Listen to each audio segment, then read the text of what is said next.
ॐ शुक्लां भरधरं विष्णुं शशिवर्णं चतुर्भुजं प्रसन्नवदनं ध्यायेत् सर्वविघ्नोपशान्तये।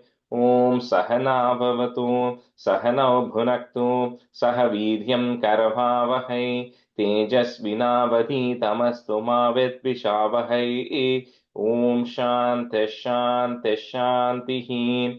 अगजानन पद्मार्कं गजाननमहर्निशम् अनेकदन्तं भक्तानामेकदन्तमुपास्महे। श्रीमहागणपतये नमः। गुरवे सर्वलोकानां विषजे भवरोगिणां निधये सर्वविद्यानां श्रीदक्षिणामूर्तये नमः। अस्मद्गुरुचरणारविन्दाभ्यां नमः।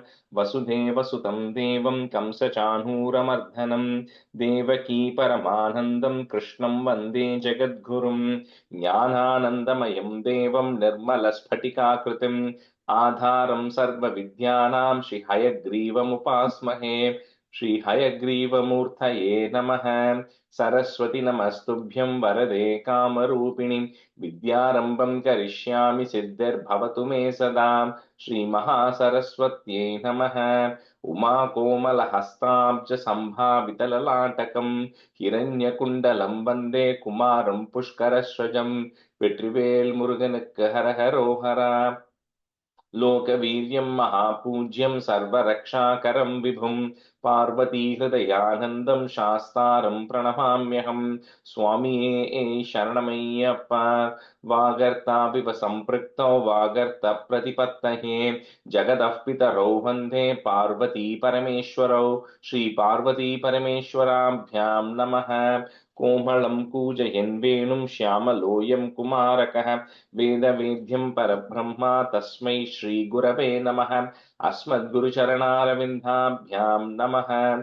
श्रीकृष्ण गोविन्द हरे मुरारे श्रीनाथ नारायण वासुदेव। श्रीकृष्ण गोविन्द हरे मुरारे श्रीनाथ नारायण वासुदेव। श्रीकृष्ण गोविन्द हरे मुरारे श्रीनाथ नारायण वासुदेव। पीताम्बरं करविराजितचक्रशङ्खकौमोदकी सरसिजं करुणासमुद्रं राधासहायम् अतिसुन्दरमन्दहासं वातालयेशम् अनिशं हृदि भावयामि।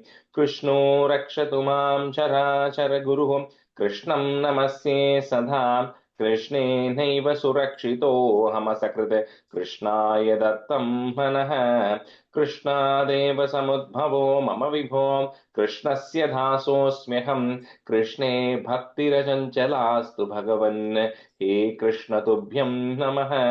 श्रीगुरुवायूरप्पा शरणं। नम्राणां सन्निधत्ते सततमपि पुरस्तैरणभ्यर्थितानपि आर्तान् कामानजस्रं वितरति परमानन्दसान्द्रां गतिं च। इत्थं निःशेषलभ्यो निरवधिकफलः पारिजातो हरे त्वं क्षुद्रं तं शक्रवाटी ध्रुवमभिलषति व्यर्थमर्त्यव्रजोऽयं। श्रीगुरुवायूरप्पा शरणं। श्रीभट्टपादम् अनिशं हृदि भावयामि। वंशीविभूषितकरात् नभनीरदाभात् पीताम्बरात् अरुणबिम्बफलादरोष्टात् पूर्णेन्दुसुन्दरमुखात् अरविन्दनेत्रात् कृष्णात् परं किमपि तत्त्वमहं न जाने। കൈരണ്ടും കൂപ്പി ഞാൻ വീണ്ടുമീറക്കുന്നു നീരജലോചന നിന്നോടായി യതീനു മഞ്ഞനെ കുമ്പിടേണ്ട തോറും പ്രീതിയിൽ നീ എന്നെ പാലിക്കുന്നായി.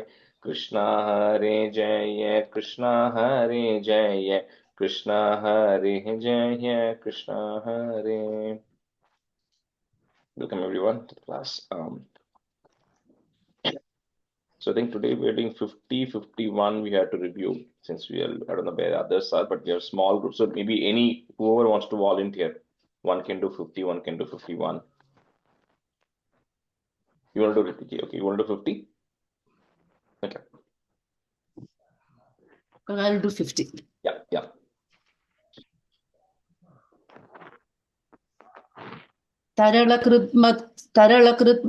तरलमधुकृत वृन्दे वृन्दावने मनोहरे पशुपशिशुभिः साकं वत्सानुपालनलोलुपः हलधरसखो देव श्रीमन् विपेरितधारयन् गवलमुरलीवेत्रं नेत्राभिरामतनुद्युतिः.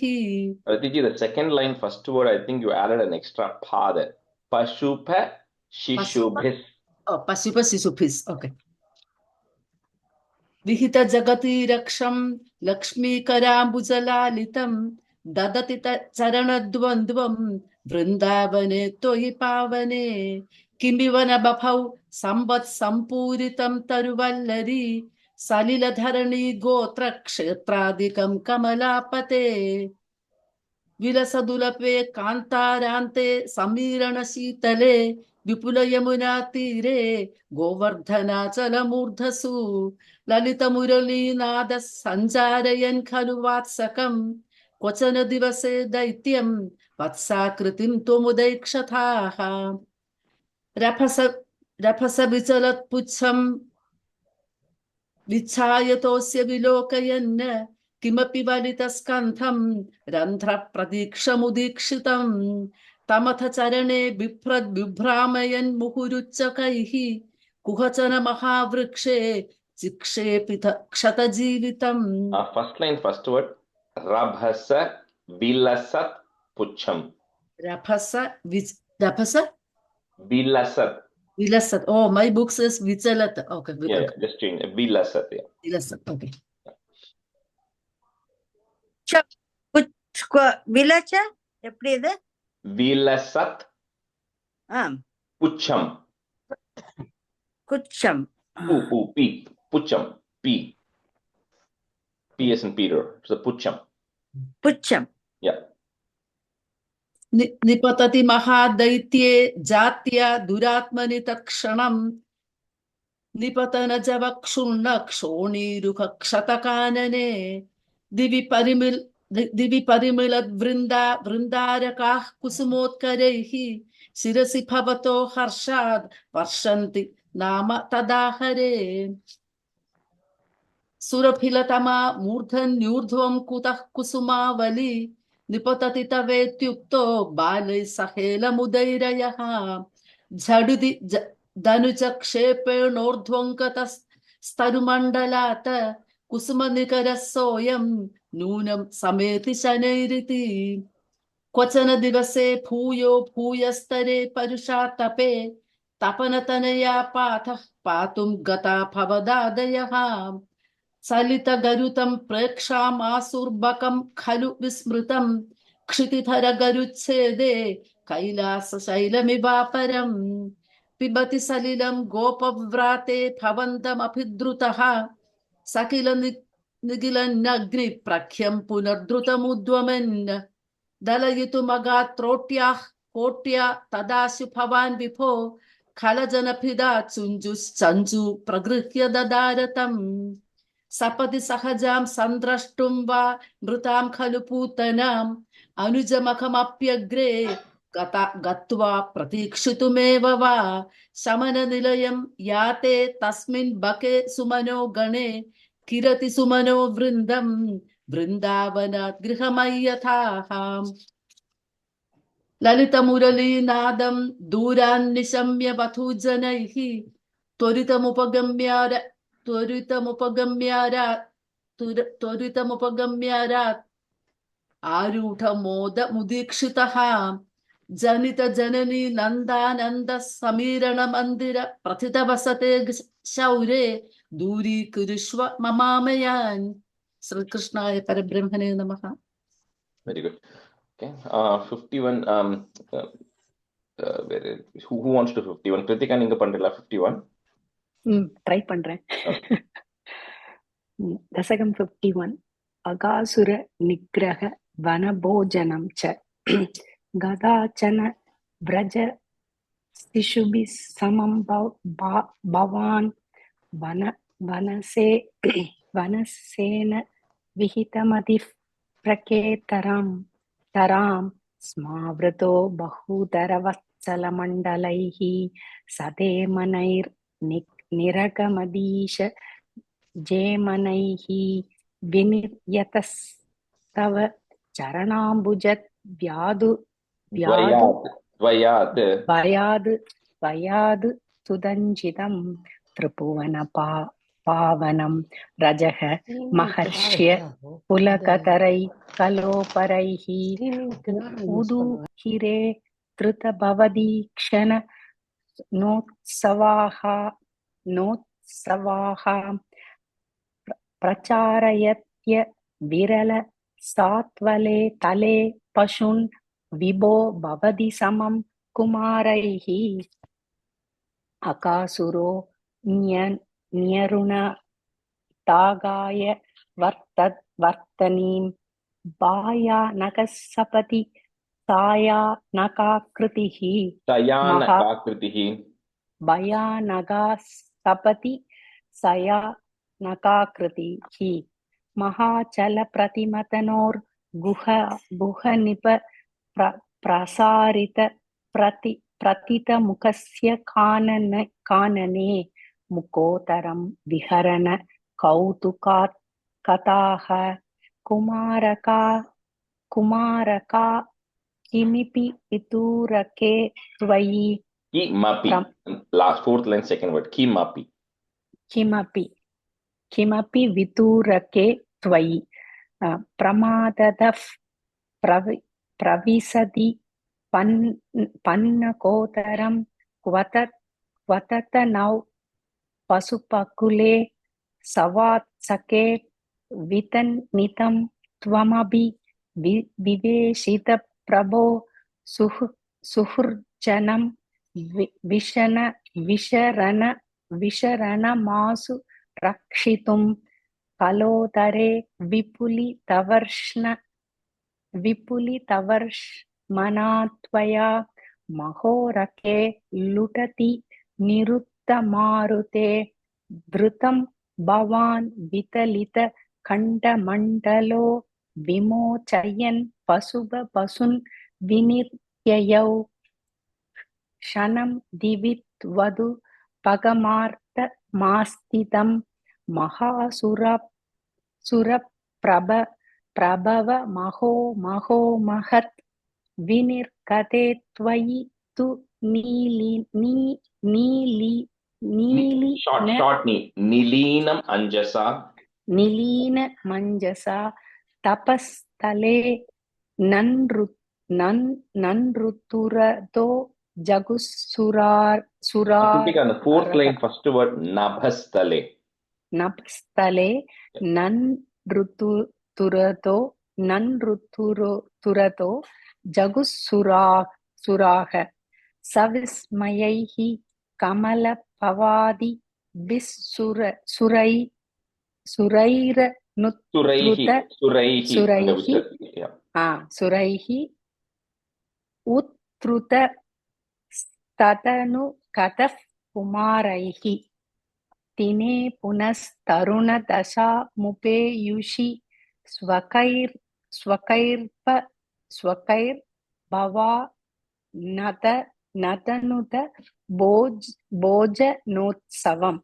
The second word, second line, first word is Anudrutas. Okay, that ra becomes a a there. Anudruta, okay. Yeah.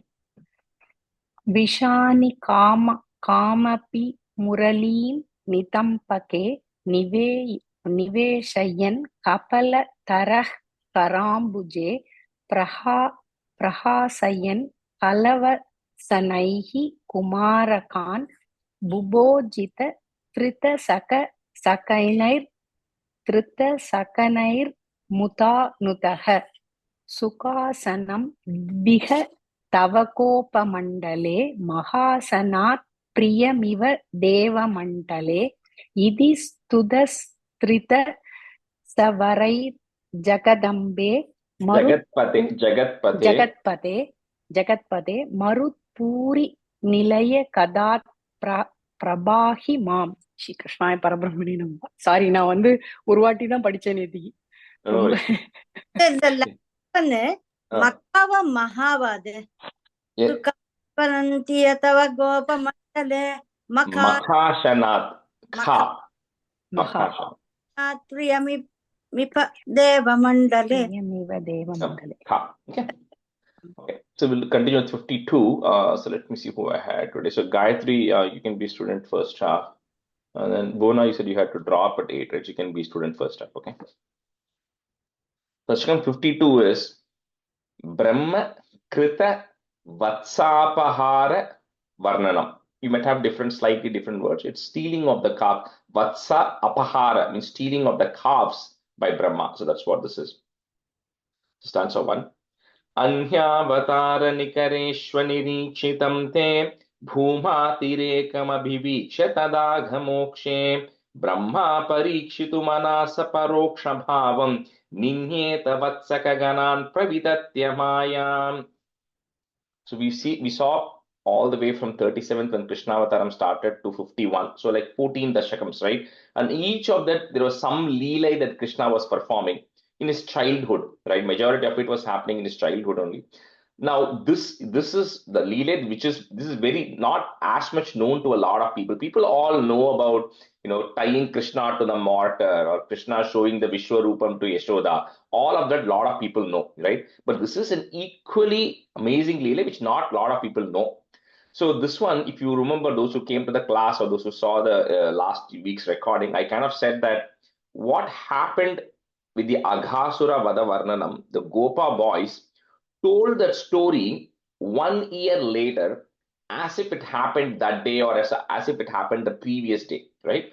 So in Bhagavatam, Parikshit is going and asking Shukabrahma, how is it possible, that Aghasura Vadam happened now? Why is it that the Gopa boys are going and saying it 1 year later? So Shukabrahma says, the Aghasura Vadam happened when they were in their Kaumara age, which is when the age of up to age of 5. Then there's a Poundraka age, which is the age between 6 to 10. Says by the time the boys got around to telling it, 1 full year passes, right? And so he says, okay, now let me tell you what happens, right? In that 1 year, why did it take them 1 year to go and tell that story? That is just a surface thing. There's more that happens below, but it takes them 1 year. So last class, we also saw when the Aghasura Vadam happened, Brahma got up and said, what is happening? Why is there so much commotion? Why is it that, everybody's talking so much about it? And Brahma himself came to see what had happened. That's what we saw in the 51st Dashakam, right? So now continuing kind of from there on, so the boys, like we saw, right? They were all sitting around, they were having their happy meal, right? We saw that Kabala Dhara Karambuje, Krishna was having a ball of rice in his hand. They were all sharing that ball of rice. They were all sitting in a circle and having food. That's when we saw that. So Brahma has been observing the activities of Krishna, all through this avataram up to now, right? And he was really astonished at the power that this incarnation is wielding, right? As a small boy, because in Ramavataram, he was already a grown man who was going in and defeating Ravana with a lot of help. But this 5-year-old boy, 3-year-old boy is able to do all these things. So how powerful is this avataram, right? That's what Brahma was wondering. So he kind of wanted to push this a little or test it a little. And what he does is with his Maya, because Brahma is also powerful, he's number 2, right? Right after Narayana. So with his Maya, what he does is he takes away the calves or he makes the calves invisible because the calves were out there grazing. The boys are all sitting and having lunch. So Brahma takes away the calves and makes them invisible, which is the Vatsapahara. So Anyavatara Nikareshwa Nirikshitam te, comma, Bhumatirekam Abhiviksha. You can break at that ma. Abhiviksha Tadaga Mokshe. Brahma Parikshitu Manaha. Putta is Manasa Paroksha Bhavam, comma, Ninyeta Vatsaka Ganan Pravitatya Mayam. Anyavatara Nikareshwa Nirikshitam te. Bhumatirekamabiviksha tadaghamokshe Brahma parikshitu manasa paroksha bhavam ninyeta vatsaka ganan pravitatya mayam. Anyavatara nikarekshva nirikshatam te bhumatirekamabivikshya tadagamokshe Brahma parikshitu manasa paroksha bhavam ninyeta vatsaga ganan pravidatya mayam.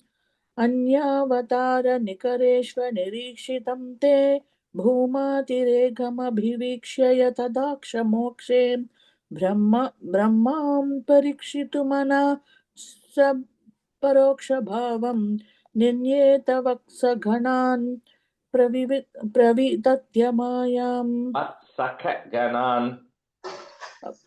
Rajesh, on the second Vatsaka line, Uh, how do you split the Brahma Parikshitu Manahs or Manah? How should I? it's S sound. Manas sa paroksha bhava. Yes. Then it will come Saparoksha Bhavam. Yeah. Manas sa Manas, paroksha bhava. Okay, thank you, sir. Gayatri, you got that Vatsaka, right? Ka sound. Vatsaka. Okay. Vatsaka ghanan pravitatya mayam. अन्यावतारनिकरेष्वनिरीक्षितं ते भूमातिरेकमभिवीक्ष्य तदाघमोक्षे ब्रह्मा परीक्षितमनः स परोक्षभावं निन्येथ वत्सकगणान् प्रवितत्य मायाम् अन्यावतारनिकरेष्वनिरीक्षितं ते भूमातिरेकमभिवीक्ष्य तदाघमोक्षे ब्रह्मा परीक्षितमनः स परोक्षभावं निन्येथ वत्सकगणान् प्रवितत्य मायाम्. Stanza 2. Vatsan vikshya vivashe pashupotkaretan anetu kama iva dhatru matanuvarti tvam sami bhukta kabalo gatavam stadhanim bhuktam stirodita saroja bhava kumaran.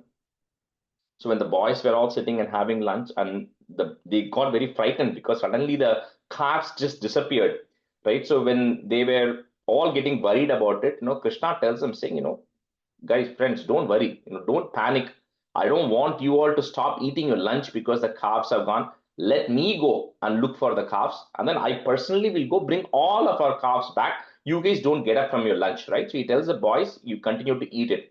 So with that, with the Kabbaladhara Karambaji, with again the ball of yogurt rice in his hand, which is kind of the story that's going to, the theme that's going to continue, right? From 51, now 52 beginning, even 52 end, it's going to end with that, right? So with that bowl of, with the hand, the ball of rice in his hand, Krishna goes out searching for the calves. Now, he knows what has happened, but he goes around looking a lot of places around there looking for the calves. Now, he intentionally takes time. The reason Krishna is taking time is he wants to see how much Brahma is pushing this. Because eventually what happens is Brahma wants to hide the boys also. So when Krishna was gone, Brahma then makes the boys also disappear, takes them away from there. So now both the calves and the boys has disappeared, and by the time Krishna comes, neither of them is there right now. So Vatsan avikshya vivashe pashupotkare tan, put a in at the end of that line, comma. Next line, the nanetu becomes anetu. So anetu kama iva dhatru matanu varti tvam sami bhukta khabalo gatavams tadanim, comma, bhuktams tirodhita saroja bavaha. Is there put a ich sound? Saroja bavah kumaran. Saroja is lotus. Saroja bava means one who came from the lotus, which is Brahma. So Saroja Bhavah Kumaran. Vatsana Vikshya Vivashe Pashupotkaretan Anetu Kama Iva Dhatru Matanuvarti Tvam Sami Bhukta Kabalo Gatavam Stadhani Bhuktam Stirodita Saroja Bhavah Kumaran. Vatsana vikshaya vivashe pasupotkaretan आनेतु काम इव धातृमतानुवर्ति त्वं स्वामी भुक्तकवलोकगतवांस तदानीं भुक्तां स्थिरोदितसरोज भवकुमारान् वत्सानवीक्षय विवशे पशुपोत्करेतान् आनेतु काम इव धातृमतानुवर्ति त्वं स्वामी भुक्तकवलोकगतवांस तदानीं Bhuktam Stirodita Saroja Bhavat Kumaran. On the third line, second word, Gayatri, I'm hearing Swami. I'm hearing the vast one. Just Tvam Sami. Okay. Sami. Yeah. Okay. Ivadatrumatanuvarti tvam swami bhukta kavalo. Yeah. वत्सानवीक्ष्य विवशे पशुपोत्करे तान् आनेतु काम इव धातृमतानुवर्ती त्वं सामि भुक्तकवलो गतवांस्तदानीं भुक्तां स्थिरोधितसरोज भवः कुमारान् वत्सानवीक्ष्य विवशे पशुपोत्करे तान् आनेतु काम इव धातृमतानुवर्ती त्वं सामि भुक्तकवलो गतवांस्तदानीं भुक्तां स्थिरोधितसरोज भवः कुमारान् Answer 3. वत्सायितस्तदनुगोपगणायितस्त्वं शिक्यादिभाण्डमुरलीगवलादिरूपः प्राग्वद्विहृत्य विपिनेषु चिराय सायं त्वं माययात बहुधा व्रजमाययाथ. So now the boys are gone, the calves are gone. And if you remember 51st Dasakam, first stanza, it was Krishna's idea to say, let's go on a picnic to this place, right? So he is the one who's got all these people around. So how can he can't go back without the boys and without the calves? Because everybody's going to ask Krishna what happened. Now, in all the other instances, whether it be Sakatasura, where he just touched with his feet and then the cart came crashing, or Trinavarta, where he just grew in height, grew in weight, Krishna could have instantly solved this problem, right? Because he knew Brahma is the one who has taken it. Very easy for Krishna in this avataram to do whatever he wants. But then you know what? He decides that I want to solve this problem differently, because he wants to give pleasure not only to Brahma, because we'll see what happens. Why is it a pleasure for Brahma? And also pleasure to the other Gopas and the Gopikas and the cows of Vrindavan. So he decides, I'm not going to go and get those boys and get those calves back right now. Instead, I myself am going to become everybody, right? And what is so beautiful here, because Bhagavatam is just out of the world, it explains so nicely. See, all these calves and the boys, Krishna has to become them. Not all the boys look the same. One of them might be fat, one of them is thin, one of them has a particular kind of hand or a feet, one may have 6 fingers, whatever that may be, right? Krishna has to become exactly that way. Right? He cannot just go as Krishna everywhere, right? He has to be exactly that way, because when you come back, a mother recognizes their child, right? He has to be that. All the calves look the same to us, because we don't recognize one calf versus the other calf, but the mother cow recognizes how that calf has to, right? So he has to become exactly like that calf. Each of these boys we saw in the beginning, they were carrying a flute, they were carrying a horn, and they were carrying a stick. Each of the boys decorate those things set differently. Like our kids, when they go to the backpack, they carry different color backpacks. So Krishna has to become the sticks. He has to become the bugle. He has to become the flute of each of those boys and look exactly like how that particular boy was kind of decorating it. Then you come to the lunch box. Each of the boys is carrying different food. We all send food with kids. We know what part of the food is going to come back. What part the kids are going to eat. Like I'll just give an example. You put a karuvapile, right, which is a leaf, and the kids won't eat it. They'll bring it back. So now Krishna has to become the lunch box, and Krishna has to become the leftover food in the lunch box. So the mother knows this boy did not throw away all the food. He did not eat that portion of the food. He has to become that. He has to become exactly, the dress, whatever they are wearing, whatever ornaments they are wearing, and also imitate their exact characteristics. However the kids are going to behave, he has to become that, right? So this is one of those things which shows that it is not just he is the super soul of the beings which are there. He's also the super soul of every single atom that is there in this earth, right? So including the lunchbox, including the ornaments, including the clothes, Krishna becomes that in the way it was actually there, right? So with that, we becoming this thing, we're expanding. He's saying, I am the Vishnu. I am the one who's all pervading, right? There's not a single thing in this world which is not me. So that is what Krishna is actually proving in this thing. So with having become all of that, Krishna then plays, because the boys are playing. They cannot go back at 12 o'clock in the afternoon. They are expected only at 4 o'clock in the evening. So what do? They graze. So Krishna grazes. And what do the boys do? The boys play. So Krishna himself plays with himself as all those boys, right? And they're spending time till evening, and finally they decide to go home when the time comes in the evening.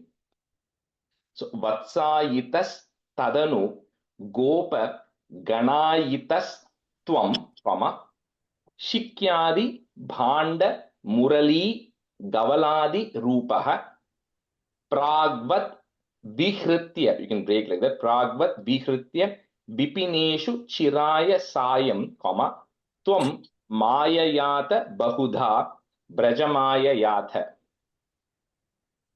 वत्साहितास्तदनुगोपगणायितस्त्वं शिक्यादिभाण्डमुरलीकबलाधिरूपः प्राग्वद्विहृत्य विपिनेषु चिराय सायं त्वं माययात बहुधा व्रजमाययाथ.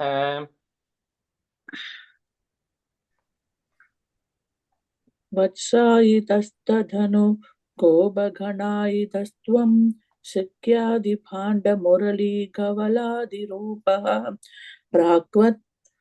प्राग्वद्विहृत्य विपिनेषु चिराय सायं त्वन्माययात बहुधा व्रजमाययाथ. वत्सायितस्तधनु गोपगणायितस्त्वं शिक्यादिभाण्डमुरलीघवलादिरूपः प्राग्वद्विहृत्य विपिनेषु चिराय सायं त्वं माययात बहुधा व्रजमाययात. वत्सायितस्तदनुगोपगणायितस्त्वं शिक्यादिभाण्डमुरलीगवलादिरूपः प्राग्वद्विहृत्य विपिनेषु चिराय सायं त्वं माययात बहुधा व्रजमाययाथ. And the first line first, vatsayitas. Oh, sorry, vatsayitas. That's only correct, right? You're right. That's only right. Yeah, yeah. Okay. Okay. वत्सायितस्तदनुगोपगणायितस्त्वं शिक्यादिभाण्डमुरलीगवलादिरूपः प्राग्वद्विहृत्य विपिनेषु चिराय सायं त्वं माययाथ बहुधा व्रजमाययाथ. And so forth. त्वामेव शिक्य गवलादिमयं दधानो भूयस्त्वमेव पशुवत्सकबालरूपः गोरूपिणीभिरपि गोपवधूमहीभिः आसादितोऽसि जननीभिरति प्रहर्षात्. So Krishna, you alone in the form of the boys, in the form of the calves, in the form of the sticks and everything, you decide to go back. Now you enter Vrindavan. Now, when you enter your respective houses, right, the boys play the flute when they enter, because they're all walking in to let their moms know that I'm coming. Each boy will play the flute differently. So Krishna also does exactly the same. Each of those Krishnas are playing the flute in the same way that the respective boys play. So their mothers know this, okay, my son is coming right now. And when they come in, the mothers initially they see no difference, right? They say, okay, my boys come. The calves also move to let their cows know. So that Krishna also moves in the exact way that the calves move, so that they can go, the mother recognizes them and they all go into the cow shed. So with that, so they all get in. Now, because everyone there was Krishna, they were loving everyone with the same level of love and affection as they love Krishna, because that is, and we'll see a little bit more of it in the next stanza also. And suddenly, what happens is all these people suddenly stop scolding their children, because they used to feel a little level of, anger against children, normal, right? Parents want to scold children, want to taunt, but now suddenly they are all beginning to see an extra love that is they are actually seeing towards the children. Not just the mothers, gopikas, but even the cows suddenly feel that they are loving their calves a little bit more as well, right? Because it's Krishna himself who's there, right? So, by default, and I'm kind of getting into the fifth stanza also here, because it's kind of combined here. See, by default, everybody loves their kids the most. There's no doubt about it. But in the case of gopikas, they always had a special love for Krishna. They loved Krishna a little bit more than their own children. But now they are suddenly beginning to realize that even their own son, even the neighbor's son, even their someone else's son, they're loving everybody the same, because everybody is Krishna. So they are all beginning to feel this extra love towards all of these people. And they're all wondering, what is happening? Why am I suddenly loving this person's son more than I used to love my own child? right? So they're all having that extra affection because it's Krishna who's now personally there as everybody's child, right? Which is the advantage that the Gopikas are getting, because not only Yashoda, right? Now every Gopika there has that benefit of Krishna being their son there. So Tvameva Shikya Gavaladi Mayam Dhadano, comma, Bhuyas Tvameva Pashu Vatsaka Balarupaha Go Rupini Bhirapi Gopa Vadhu Mayi Bihi. Put a visarga and comma there, end of that line. Vadhu Mayi Bihi. Next line, the Ra becomes a A. So Asaditosi.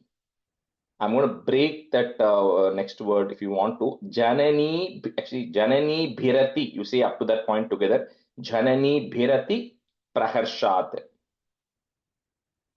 त्वामेव शिक्य गवलादिमयं दधानो भूयस्त्वमेव पशुवत्सकभालरूपः गोरूपिणीभिरपि गोपवधूमहीभिः आसादितोऽसि जननीभिरतिप्रहर्षात् त्वामेव शिक्य गवलादिमयं दधानो भूयस्त्वमेव पशुवत्सकभालरूपः गोरूपिणीभिरभिगोपवधू मयीभिः आसादितोऽसि जननीभिरतिप्रहर्षात् त्वामेव शिक्य गवलादिमयं दधानो भूयस्त्वमेव पशुवत्सकभालरूपः गोरूपिणीभिरपि गोपवधू मयीभिः आसादितोऽसि जननीभिरतिप्रकर्षात् त्वामेव शिक्य गवलादिमयं दधानो भूयस्त्वमेव पशुवत्सकबालरूपः गोरूपिणीभिरपि गोपवधूमयीभिः आसादितोऽसि जननीभिरतिप्रहर्षात् त्वामेव शिक्य गवलादिमयं दधानो भूयस्त्वमेव पशुवत्सकबालरूपः गोरूपिणीभिरपि गोपवधूमयीभिः आसादितोऽसि जननीभिरतिप्रहर्षात्. Once again. जीवं हि कञ्चिदभिमानवशात् स्वकीयं मत्वा तनूज इति रागभरं वहन्त्यः आत्मानमेव तु भवन्तमवाप्य सूनुं प्रीतिं ययुर्न कियतीं वनिताश्च गावः. We just discussed that, like, everybody has a sense of I-ness. You always love your children, your family more than everybody. But now everybody suddenly seeing this universal love that everybody is experiencing, right? And they're loving them, everybody, more than they used to love their own family before. And even the cows are beginning to see, and we'll see some of that in the 6th stanza as well. Everybody is beginning to see this, and they're suddenly seeing a change in Vrindavan, right? Suddenly everybody's love all over, right, in Vrindavan, because every child who's there is Krishna, every calf that is there is Krishna, even the items are Krishna there right now. So Jeevam hi kanchit abhimana vashat swakiyam, matva tanuja iti ragabharam vahantyah atmanameva tu bhavantam avapya, you can break it that bhavantam avapya sunum, Pritim yayurna kiyatim vanitascha gavaha. Jeevam hi kanchidabhimana vashat swakiyam matva tanuja iti raga bharam vahantyah atmanameva tu bhavantam avapya sunum pritim yayurna kiyatim vanitascha gavaha. जीवं हि किञ्चिदभिमान वशाद्स्वकीयं मत्वा धनुज इति रागपरं भरं वहन्त्यः आत्मानमेव तु भवन्तमवाप्य सूनुं प्रीतिं ययुर्न कियतीं वनिदाश्च गावः. Gayatri, first line, kanchit abhimana. Okay, அங்க கிஞ்சிதான் போட்டிருக்கு. Okay, just change it to kanchit. Okay, kanchita, right? Kanchit abhimana. It's a kanchida, but you can break that the if you want. Okay. जीवं हि कञ्चित् भीमानवसात्त्वकीयं मत्वा Dhanuja इदिराग Tanuja, धनुज Tanuja.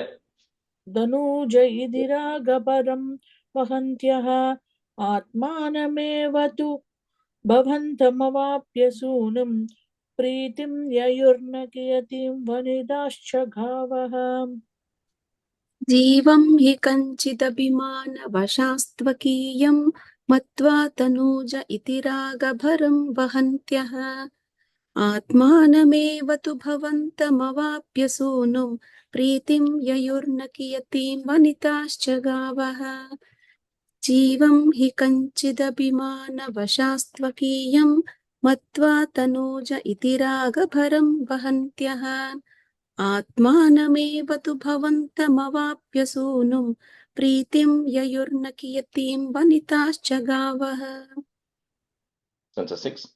Evam pratikshana vijrumbita harsha bhara nishesha gopagana lalita bhuri murtim twamagrajo bibhubude kila vatsarante brahmatmanorapi mahan yuvayor visheshaha.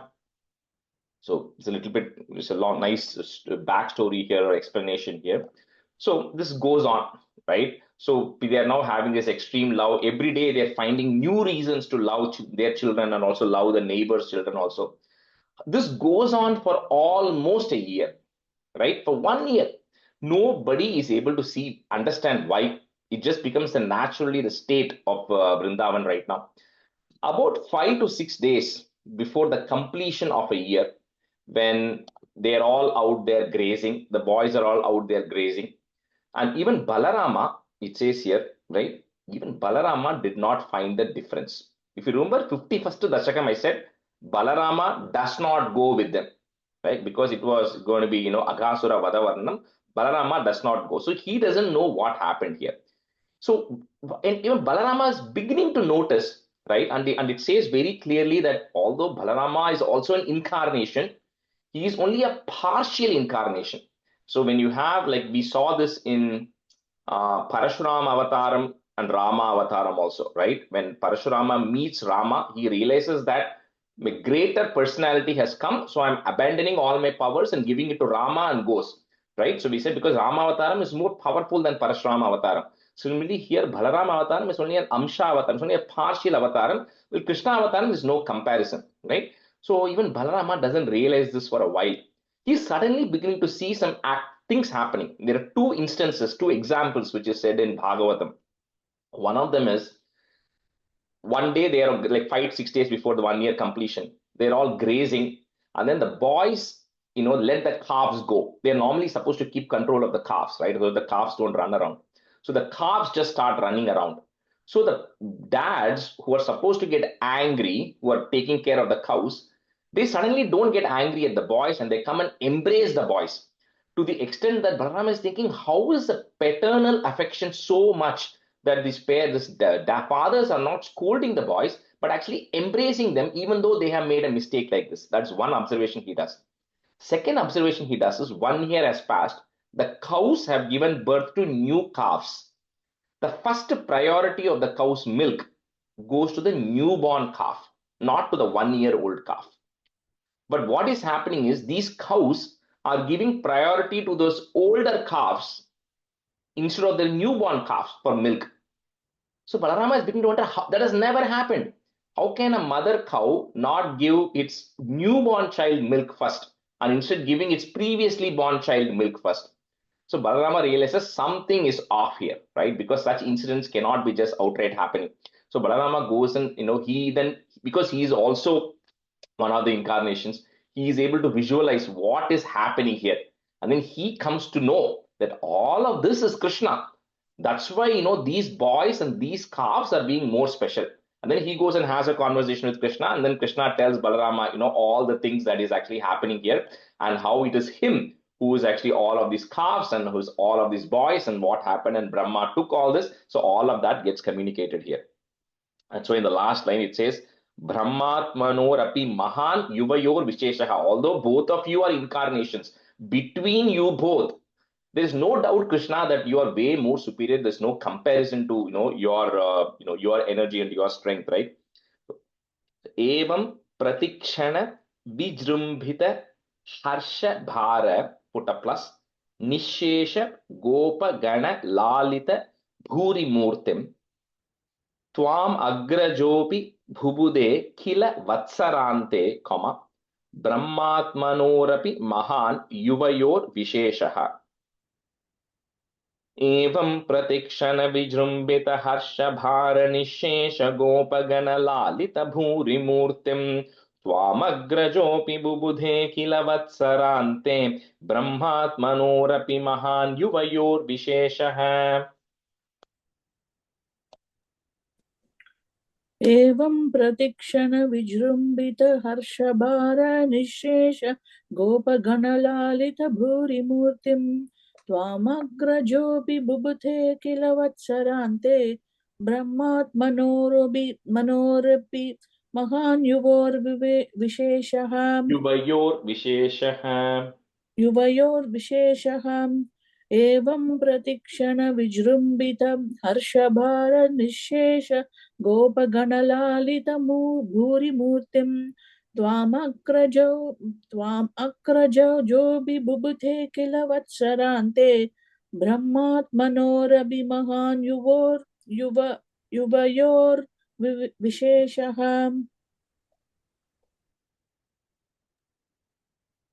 एवं प्रतिक्षणविजृम्भितहर्षभार निःशेषगोपगणलालितभूरिमूर्तिं त्वामग्रजोऽपि बुबुधे किल वत्सरान्ते ब्रह्मात्मनोरपि महान् युवयोर्विशेषः एवं प्रतिक्षणविजृम्भितहर्षभार निःशेषगोपगणलालितभूरिमूर्तिं त्वामग्रजोऽपि बुबुधे किल वत्सरान्ते ब्रह्मात्मनोरपि महान् युवयोर्विशेषः. That's a 7. Varshabhadau navapuratana vatsapalan drishtva vivekamasrune druhine vimudhe pradidrishah pratinavan makutangadade bhushams chadur bhujayujas sajalam budhabhan. This dashakam is just such a nice dashakam that we'll go a little slow, in terms of the progress here. So 1 year now passes. So 1 year for the humans in Vrindavan is like a very small fraction of a second for Brahma, right? So now at the end of that one instant for Brahma, when he is now realizing, okay, let me see what is happening, because I have taken away or hidden away the calves and the boys. And then when Brahma is now coming and looking, what he's seeing there is, he's seeing the same set of boys, he's seeing the same set of calves playing in the same spot. So Brahma is saying, how is that possible? I have actually made them invisible, or I have taken them away, however you want to think of that. So they cannot be there. And then I'm seeing the same set of boys and calves out there, which means there's like 2 of each now, right? So how is this possible? So as Brahma is beginning to contemplate and wonder, because Krishna wants to also give Brahma pleasure, like I said right last time in the beginning. So here what happens is, the Lord Krishna now makes all those boys and all the best. Brahma is wondering what is happening. He makes everybody look like Krishna himself. So now Brahma is seeing all Krishnas. He's saying all the boys are becoming like Krishna, all the calves are like Krishna. So there's no more boys and calves. It's all looking as same Krishna who is there, right? Who is actually eating that ball of rice. It all looks the same, like they show in movies, right? Everybody's looking the same right now. So then Brahma is getting even more astonished. And then the more wonderful thing happens here is, just like how Brahma saw, earlier, he's seeing now all of these boys, all of these calves having Chaturbhujam. Each of them is having a Shankam, Chakram, Gadam, Padmam in their hands. They're all kind of wearing, they all have that Vanamali they're wearing. They're all there having a Srivatsa mark, right? And they have a Kaustuba gem in there. And they all have the necessary markings which are there of Mahavishnu. So he's seeing all of this, he's having the same kind of decorations and ornaments and all of this. And Brahma is really beginning to get shocked right now, because he's not just seeing a boy Krishna, he's seeing Narayana himself in all of these boys, taking all these instances of Narayana standing there at the same time. And I'll kind of jump a little bit to the next stanza also. So not only that, so first he sees all these boys, he's confused. Next he sees all baby Krishnas. Then he's seeing all of them as Narayana, like the Chaturbhujam he's seeing could happen. Next, he goes and sees what he saw in 7th Dashakam, 8th stanza. Kalam Bodha Kalaya Komalaruchi in Vaikuntham, what he saw, which is Narayana lying on Adishesha with Lakshmi Devi there, all the Sanaka rishis praying, and Brahma also praying. So he's seeing that view there, right, in Vrindavan. So Brahma is now really, that's when it hits him, right? So suddenly for a second he loses his mind and then he opens his eyes with great difficulty. That's when he comes to the realization, what am I doing, right? I know this is none other than Mahavishnu, Narayana himself who was incarnated.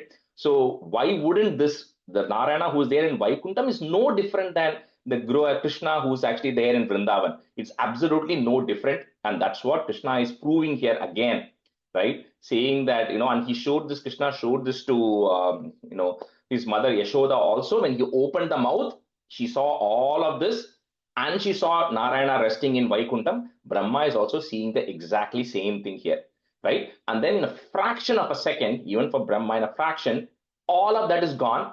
And then he's back to the boys and Krishna eating that ball of rice in his hand. So that will come in the next stanza. Kabaladara Karambuje. Kamalabhur. So he comes back to that same state again. So Varsha Vadau, which stanza? I think we're 7, right? Okay. Varsha Vadau Nava Puratana Vatsapalan, Drishtva Vivekam Asurune Druhine Vimudhe Pradidrishaha, put a F, Pradidrishah Pratinavan Makutangadadi, put a plus, Bhushamsh Chatur Bhujayujaha, put a is Bhujayujas Sajalambudaban. Varsha Vadhau Nava Puratana Vatsapalan Drishtva Vivekamasrune Druhine Vimudhe Pradidrishah Pratinavan Makutangadadi Bhushams Chatur Bhujayujas Sajala Budhaban.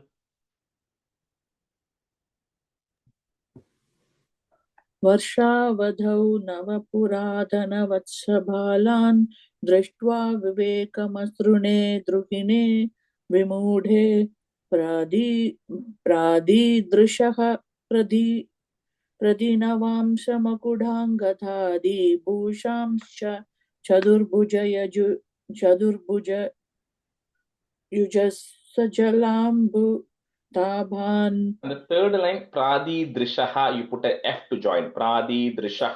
Oh, Pradidrisha. Okay. Varshavadhau navapuradhanavatsabhalan drishtva vivekamasrune druhine vimude pradidrisha drishas pradinava drisha pradinavamshamaguda pradinavam navamagudhangadadi Gadadi Bhusham Chadurbhuja Yujas Sajalam Budham. அது கொஞ்சம் சொல்லுங்க. Bhusham Chatur Bhujayujas Sajalam Budhaban. Sajalam Budhana. Bhusham Chadurbhuja Yujas Sajalam Budhaban. Thank you. वर्षावधौ नवपुरातनवत्सपालान् दृष्ट्वा विवेकमसृणे द्रुहिणे विमूढे पप्रादीदृशः प्रतिनवान्मकुटाङ्गदादि प्रादीदृशः प्रतिनवान्मकुटाङ्गदादि भूषांश्चतुर्भुजयुजः सजलाम्बुदाभान् वर्षावधौ नवपुरा.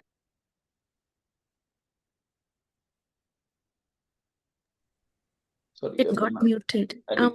திடீர்னு mute போயிட்டு.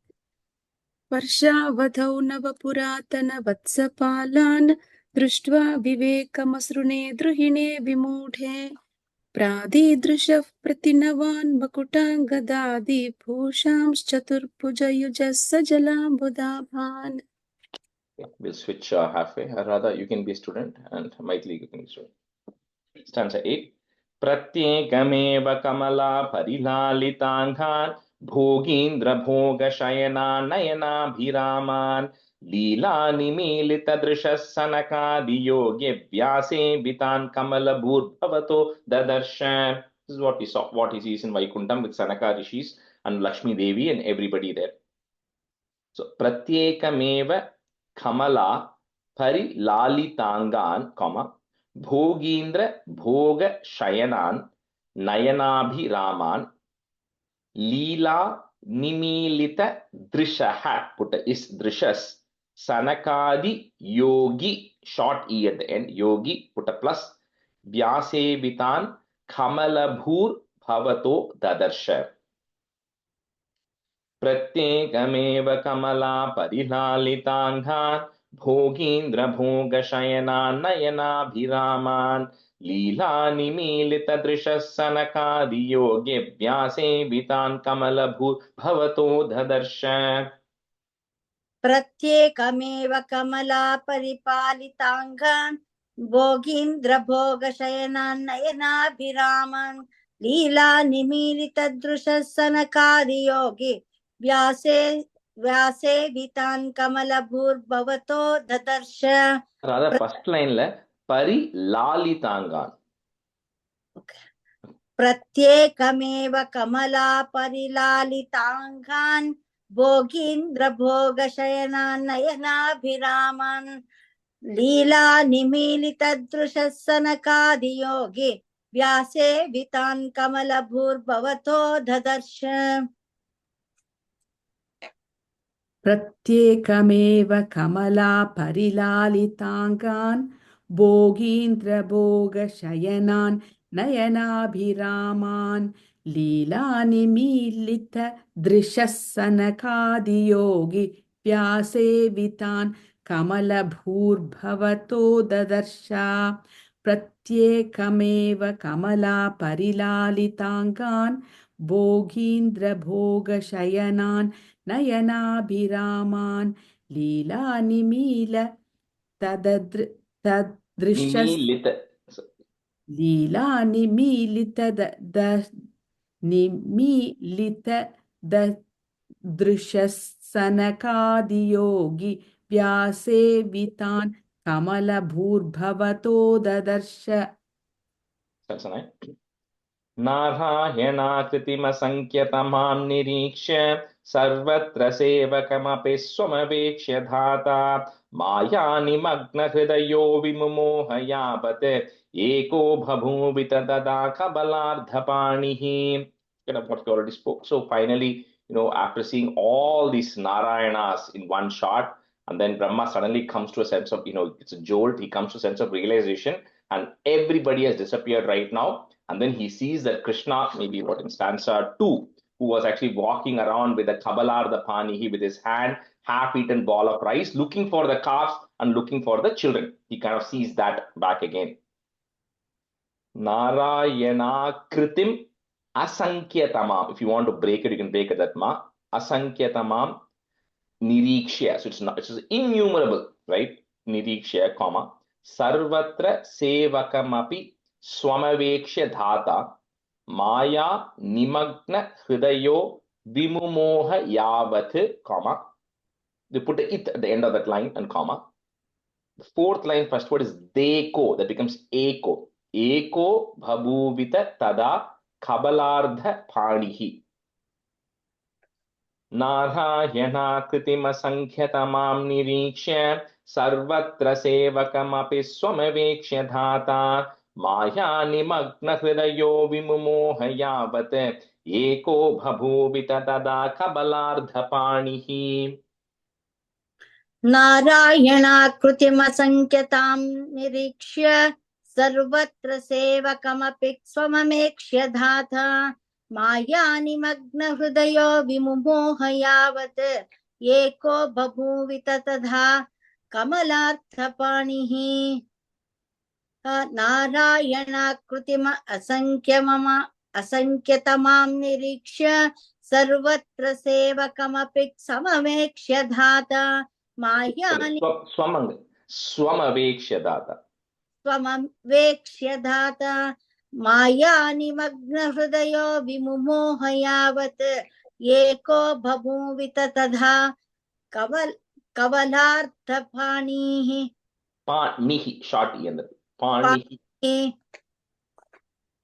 नारायणाकृतिमसङ्ख्यतमां निरीक्ष्य सर्वत्र सेवकमपि स्वमवेक्ष्य धाता मायानिमग्नहृदयो विमुमोहत् यावत् एको बभूविथ तदा कबलार्धपाणिः नारायणाकृतिमसङ्ख्यतं मां निरीक्ष्य सर्वत्र सेवकमपि स्वमवेक्ष्य धाता मायानिमग्नहृदयो विमुमोह यावत् एको बभूविथ तदा कबलार्धपाणिः. Sensitive. Nashyan made tadanu vishwapatim muhustvam natva janutavati dhataridha mayate potai samam pramuditai pravishan niketam vatanayadipa vibho paripahi roghat.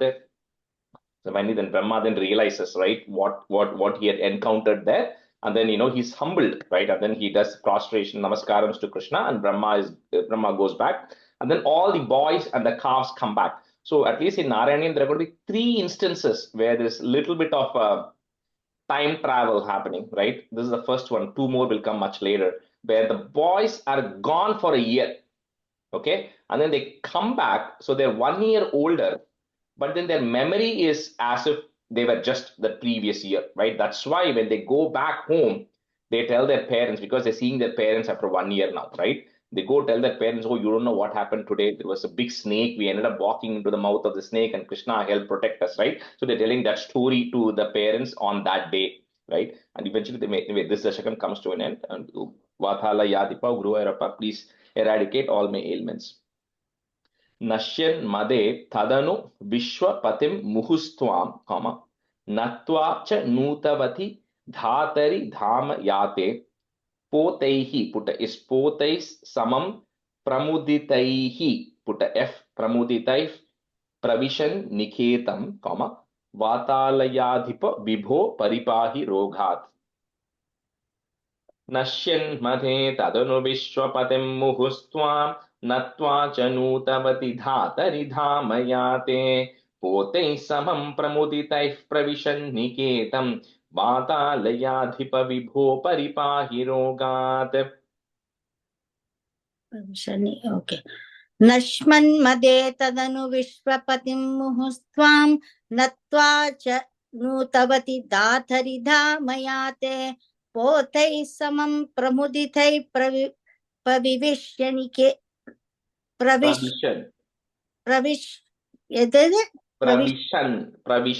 निकेतं प्रविशन्निकेतं वातालयादिपविभो परिपाहि रोगात् नश्मन्मदे तदनु विश्वपतिं मुहुस्त्वां नत्वा च नूतवति धातरिधा मयाते पोतैः समं प्रमुदितैः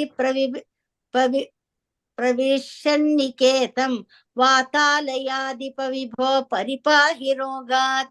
Rather, first line, first word, Nashyan Made. In, yeah. Nashyan. Okay. In booklet, Nashyan Made. Nashyan. Okay. Thank you.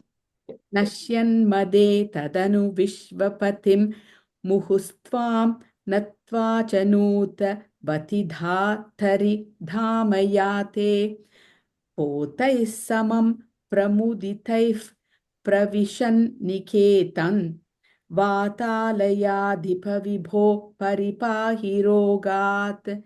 Nashyan madhe tadanu vishvapatim muhustvam natva chanutavati dhatari dhamayate potais samam pramuditaif pravishan niketam vatalayadhipa vibho paripahi rogat.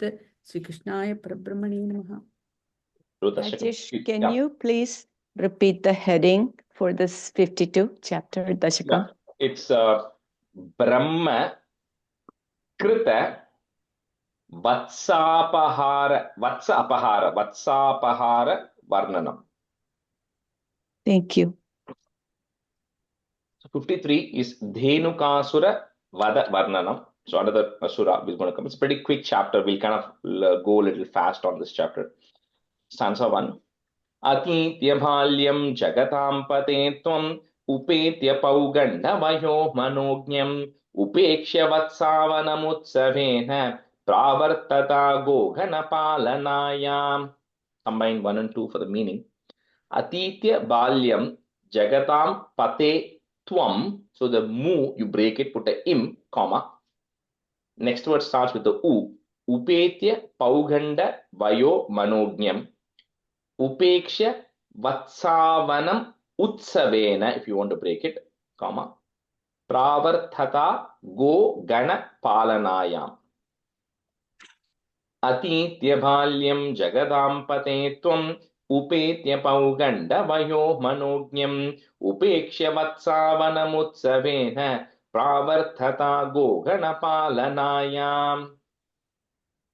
Atitya balam jagatam pate tvam upetya ganda vayo manognam upeksha vatsavanamutsaveena pravartata gogana palanayam.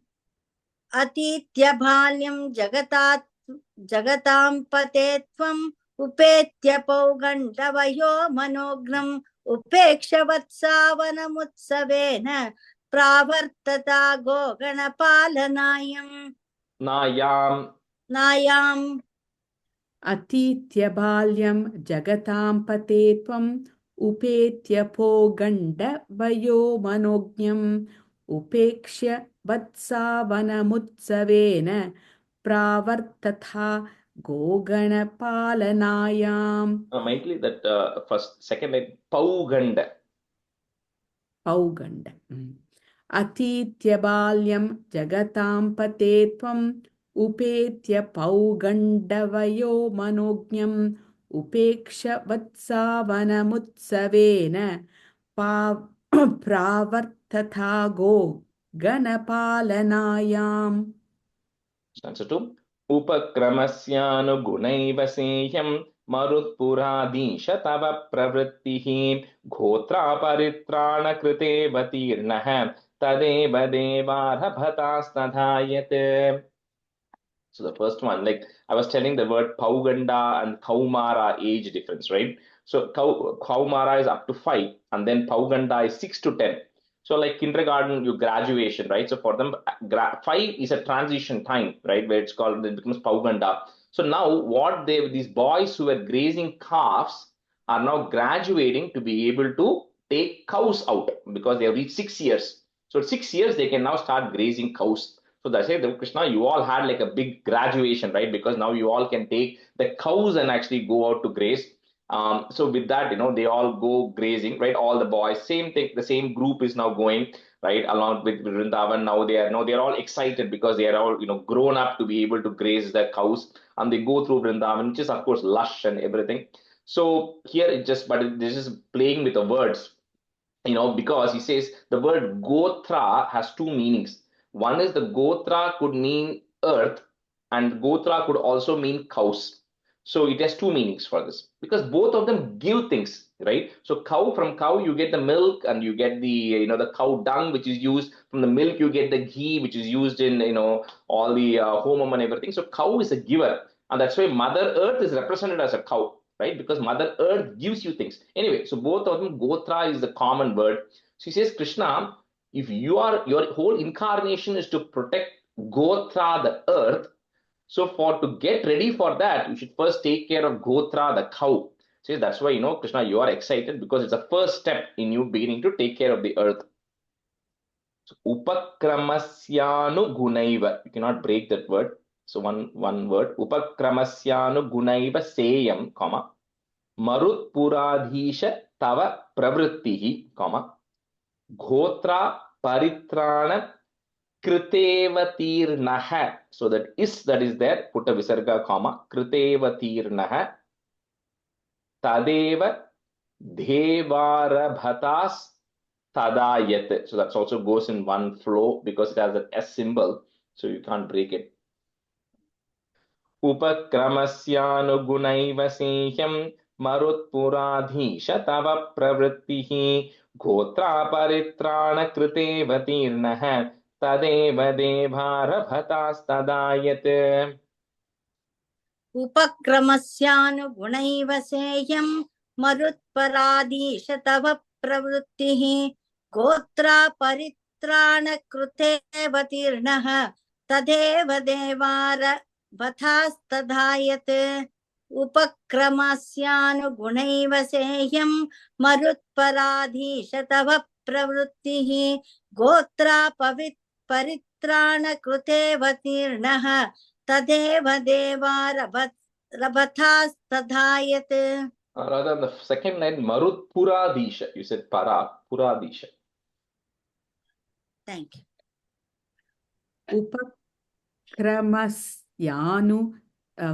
यानुगुणैव सेयं मरुत्पुराधीश तव प्रवृत्तिः गोत्रा परित्राणकृतेव तीर्णः तदेव देवा रभतास्तदा यत् उपक्रमस्यानुगुणैव सेयं मरुत्पुराधीश तव प्रवृत्तिः गोत्रापतित्राणकृतेव तीर्णः तदेव देवारभतास्तदा यत्. Sanskrit. कथापि रामेण समं वनान्ते वनश्रियं वीक्ष्य चरन् सुखेन श्रीधाम नाम्नः स्वसखस्य वाचा मोदादघाधेनुककाननं त्वम्. So, so Krishna, and they, they all had gone along with Balarama, because certain times Balarama doesn't come. 51, he didn't come. 54 also, he's not going to come. But this time he's going with Balarama. So it talks about, how Vrindavan gives pleasure to all the five senses. He says, Krishna, when you are walking, the bees, the birds, and the animals which are there, the sound which comes from that is a pleasure to the ears. Then, of course, the wind, which is a cool breeze, because Yamuna is flowing there. So the cool breeze is a pleasure to the skin. And then the flowers which are there is a pleasure to your, to the smell, right, to the nose. And then, of course, the entire forest has its own beauty, right, which is a pleasure to the eyes. So anyway, so they're all kind of roaming and enjoying Vrindavan. So one of Krishna's friends, so there's only this one friend whose name is mentioned in multiple places, right? It's coming here, it's going to come again later, once again in Dasakam 74, it's going to get mentioned. Person called Sri Dama. We don't know what happens to him later on, but it's just mentioned in a couple of times. So this Sri Dama is a very close friend of Krishna. And he's then suggesting to Krishna and Balarama that, this not far from here, we are already in this forest, but not far from here, there's another forest, right? Which I've heard has got very tasty fruits. So I know I keep hearing about it, that place has got very good fruits. We all have to go there. However, there's one problem. There is this one demon or an asura called Dhenuka who's guarding that forest. But if you can somehow escape through him, we can actually get the tastiest of fruits, right? That's what the Sridama is suggesting to the kids. So, Kadapi Ramena Samam Vanante, Vanashriyam Vikshya Charan Sukhena, Sridhama Namnaha, put the is, Namnas Swasakhasya Vacha, Modadaga Dhenuka Kananam Tvam. Kadapi Ramena Samam Vanante, Vanashriyam Vikshya Charan Sukhena, Sridhama Namna Swasakasya Vacha, Modadaga Dhenuka Kananam Tvam. Should we go once each? Because yeah, let's just do once each. We still won't be able to finish it, but yeah. Okay. Kadapi Ramena Samam Vanante, Vanashriyam Vikshya Charan Sukhena, Sridhama Namna Swasakasya Vacha, Modadaga Dhenuka Kananam Tvam. Kadapi Ramena Samam Vanante, Vanashriyam Vikshya Charan Sukhena, Sridhama Nama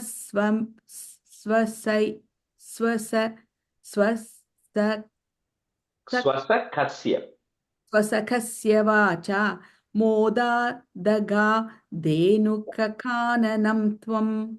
Sounds about. Uttalatali nivahetva duktya balena dhuteta bhalena dhurbhyam mruduh karaschabhya patat purastat phalotkaro dhenukadanavopi.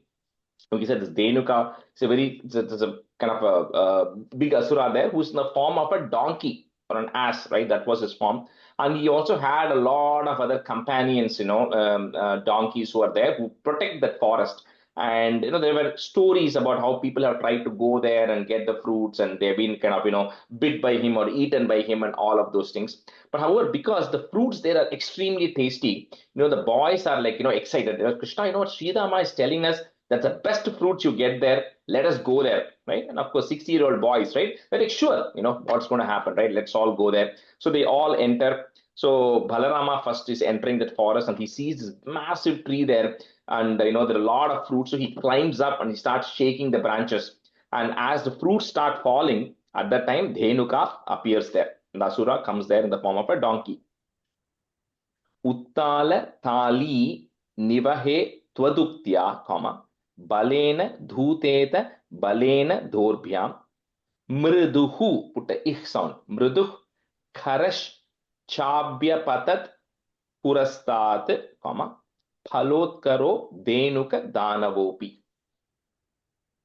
Uttalatali Nivahe Twaduktya Balena Dhuteta Balena Dorbhyam Mriduh Kharash Chabya Patat Purastat Phalotkaro Dhenukadanavopi.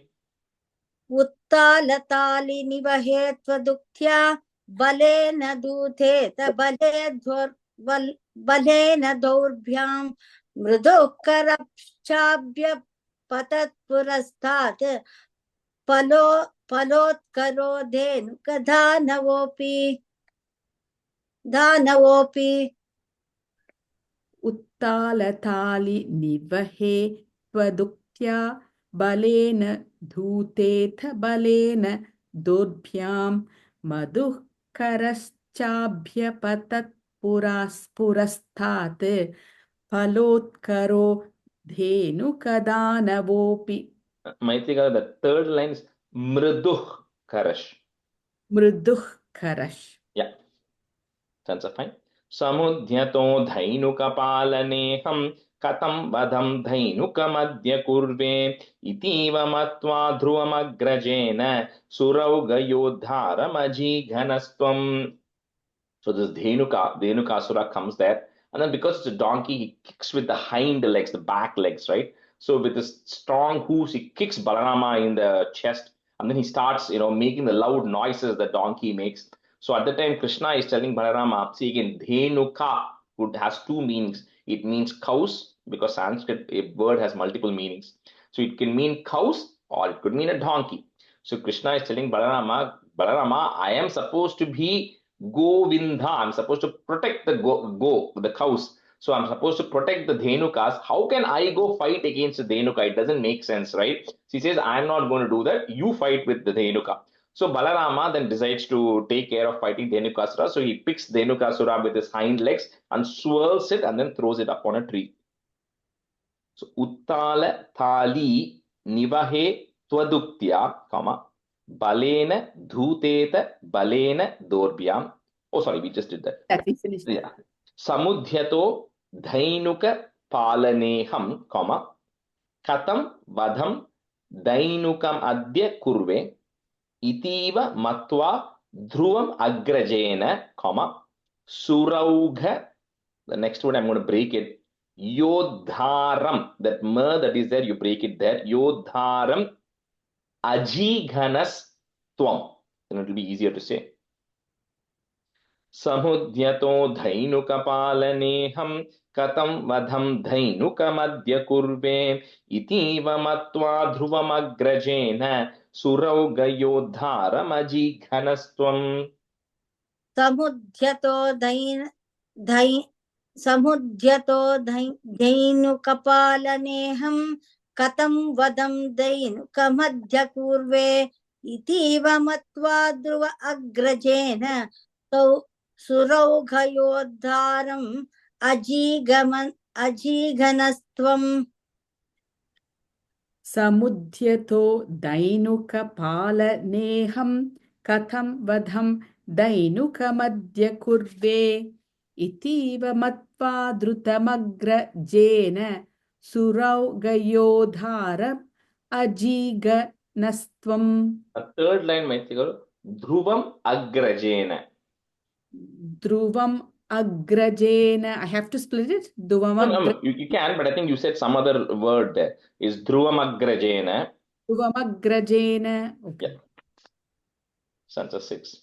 Tadhiya bhrityana bijambukatve nopagatana graja samyutastvam jambu phalani vatadha nirastaha thale shukelan bhagavan nirastaha.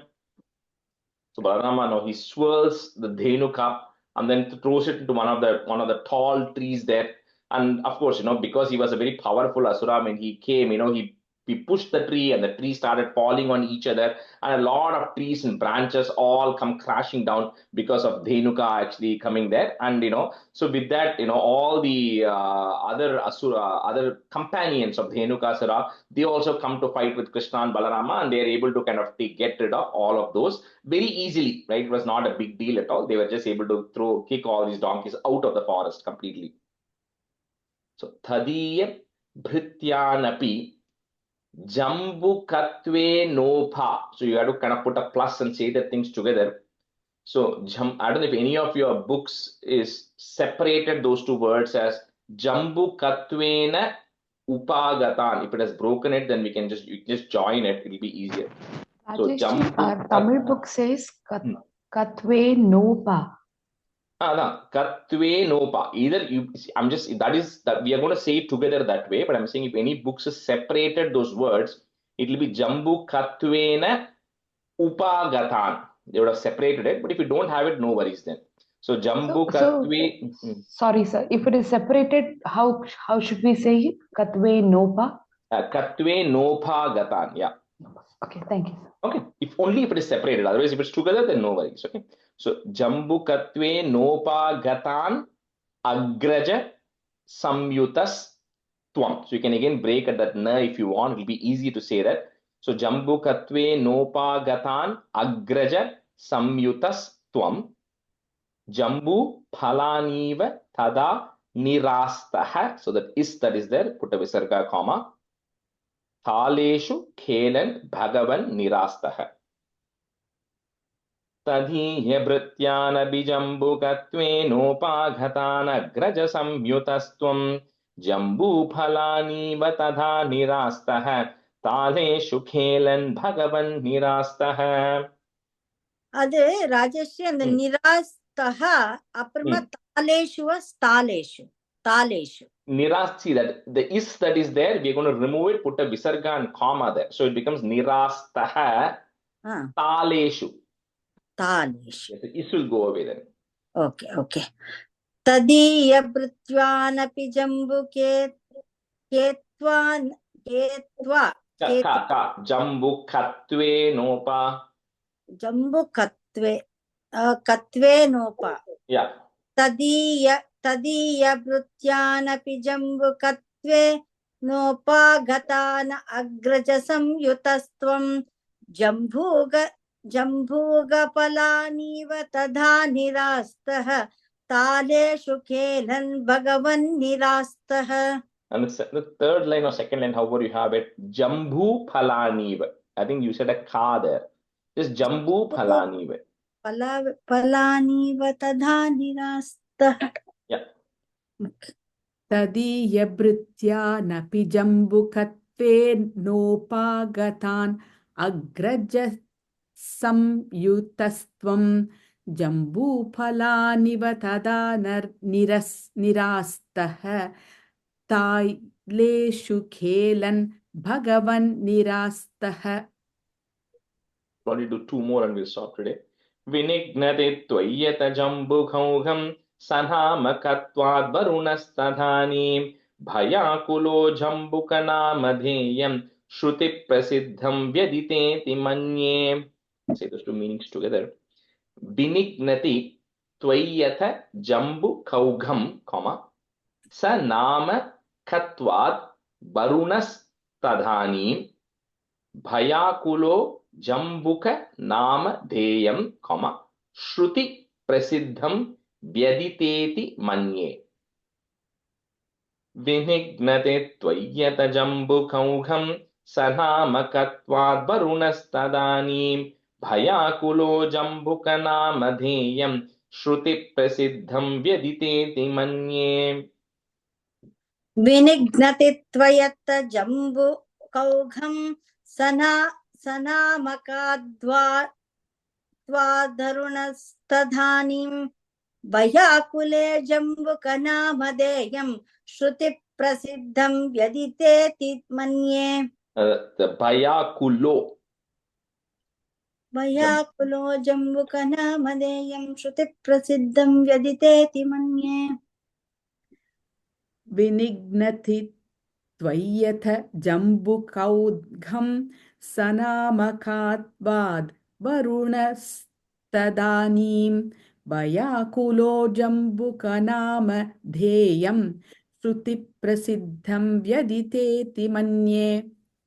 That's it. Rajesh ji, the first line is it Nama Katvat or how does it come, sir?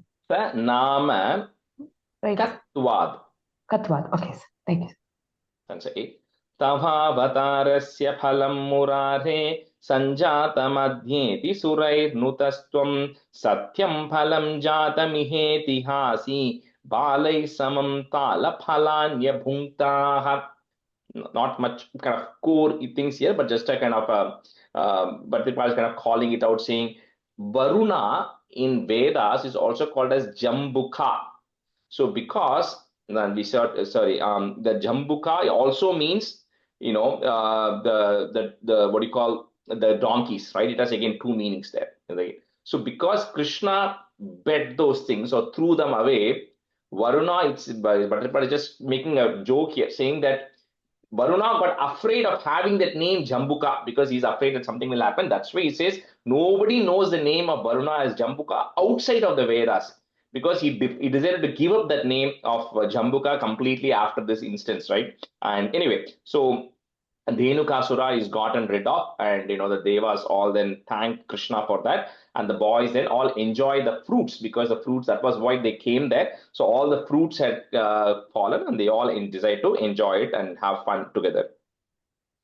So Tavavatharasya phalam murare, comma sanjatam adhyeti surair nutastvam satyam phalam jatam iheti hasi, comma balaihi, put is balais samam tala phalanya bhunktaha.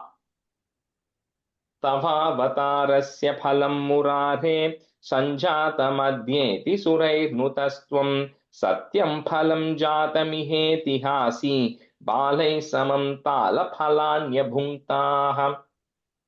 तवावतारस्य फलं मुरारे सञ्जातमध्येति सुरैर्नुतस्त्वं सत्यं बलं जातमिहेतिहासि बाल्ये समं तालफलान्यभुङ्क्ताः बालैः समं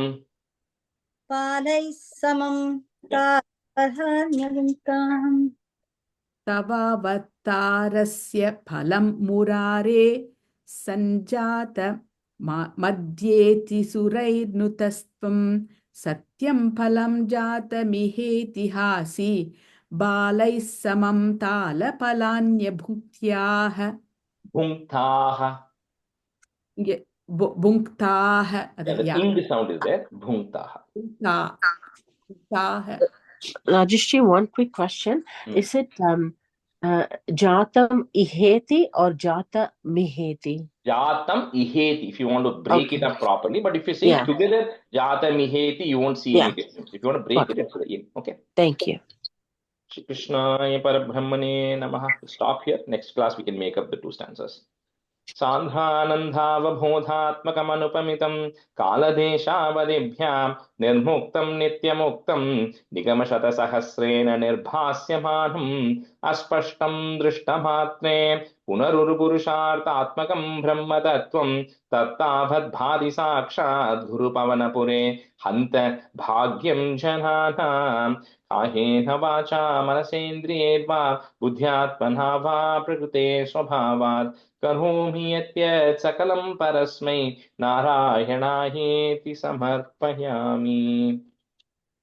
Thank you, everyone. See you next class. Thank you, Rajesh ji. Rajesh ji.